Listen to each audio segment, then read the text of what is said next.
সে খুব সূক্ষ্মভাবে আমার সাথে ক্রিমিনালিটা করেছে। কোর্ট ম্যারেজ বলতে আইনে কোনো কিছু নেই। কাউকে স্ত্রী হিসেবে দাবি করে তাহলে সেটাও একটা অপরাধ। যে স্বেচ্ছায় আমার বাসায় যান, বিয়ের কাবিননামাটা অবশ্যই আইনগতভাবে বাধ্য সেটা হলো রেজিস্ট্রি করতে। আর যদি সেটা রেজিস্ট্রি না হয় তাহলে আইনের দৃষ্টিতে সেটা কোনো বিয়ের পর্যায়ে পড়ে না। আপনাদের সদয় অবগতির জন্য আরেকটু বলছি, সেটা হলো যে কোর্ট ম্যারেজ বলতে আইনে কোনো কিছু নেই। কোর্ট ম্যারেজের অস্তিত্ব আইনে নেই। তাহলে কি, যদি কেউ কোর্ট ম্যারেজের নামে যদি কোনো ব্যক্তি কাউকে স্ত্রী হিসেবে দাবি করে তাহলে সেটাও একটা অপরাধ।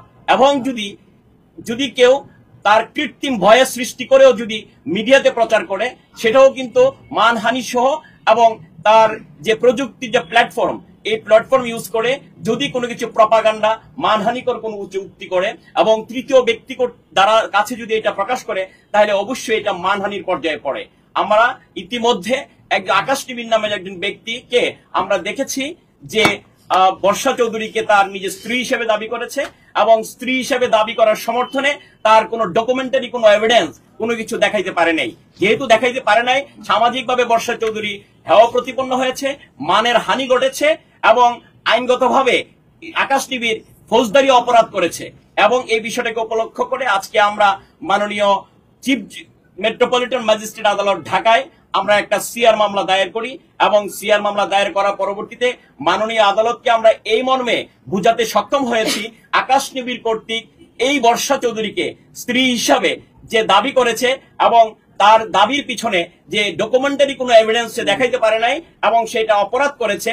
এবং পরবর্তীতে মাননীয় আদালত অত্যন্ত ধৈর্য সহকারে আমাদের সকল বক্তব্য শুনেছেন এবং ওসি সবুজ বাগকে আগামী 24/2/2025 তারিখের মধ্যে প্রতিবেদন দাখিলের জন্য নির্দেশ প্রদান করেছেন।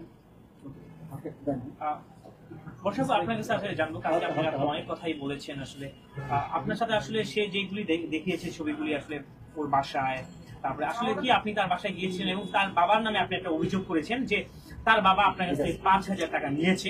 এই বিষয়টা আসলে একটু সবাই জানতে চাচ্ছে কিভাবে টাকাটা নিয়েছে। বিষয়টা হয়েছে যে দেখেন, আপনারা ব্যাক টু ব্যাক দেখবেন যে সে যে ক্রিমিনালিটা করেছে, হ্যাঁ, সেই ক্রিমিনালিটার মধ্যে সে খুব সূক্ষ্মভাবে আমার সাথে ক্রিমিনালিটা করেছে। কিভাবে সূক্ষ্মতা বজায় রেখেছে, সে যখন আমার রাসেল মিয়ার সাথে যখন আমার ঝামেলা, তখনই কিন্তু সে নিজের স্বেচ্ছায় আমার বাসায় যান এবং আপনাদেরকে সাথে করে নিয়ে যান। এই স্বেচ্ছায় আমার বাসায় যাওয়া এবং আমার সাথে যে অন্যায় হয়েছিল সেই অন্যায়ের জন্য কিন্তু রাসেল মিয়ার বিরুদ্ধে একদম যথাযথ ইতিমধ্যে চার্জশিটও চলে গেছে, হ্যাঁ, ট্রাইব্যুনালে।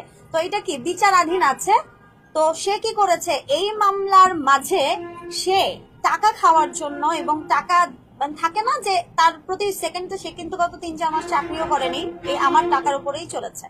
সে কায়েস নামে একটা শিবির নেতাকে হায়ার করেছে টাকা দিয়ে এবং সেই হায়ার করা শিবির নেতাকে দিয়ে কিন্তু আপনারা খেয়াল করলে দেখবেন যে কোরআন অবমাননার একটা মামলা করেছিল রাসেল মিয়া এবং হেলেনা জাহাঙ্গীরের বিরুদ্ধে।